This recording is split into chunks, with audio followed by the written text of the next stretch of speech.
মক্কার কুরাইশরা চিন্তা করলো যে মুহাম্মদ ইবনে আব্দুল্লাহকে আর কোনোভাবেই মানানো যাচ্ছে না। শেষ পর্যন্ত তারা একটা আপোষ প্রস্তাব দিল, মুহাম্মদ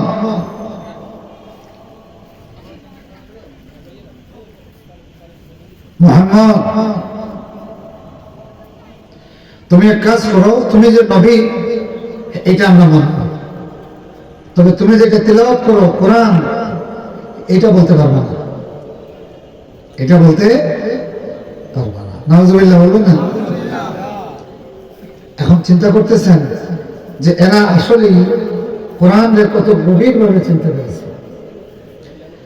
তাদের কৌশল হলো যে মুহাম্মদ যদি কোরআনের বর্ণনা বন্ধ করে দেন তাহলে কিছুদিন পরে লোকজন আর তার নবী হিসেবে মানবে না।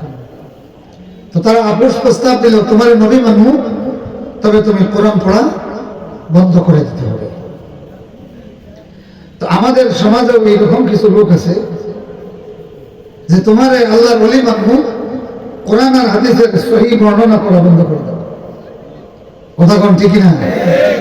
আজ যারা কোরআনের সত্য কথাগুলি বজ্র গর্জনের সাহসিকতার সহিত ময়দানে বলে তাম পৃথিবীর মানুষের মধ্যে ইসলামের বিপ্লবী তরঙ্গ তৈরি করে, আজ মাঝে মাঝে তাদেরকে মঞ্চ থেকে নামিয়ে দেওয়া হয়। যেরকম ঠিক না?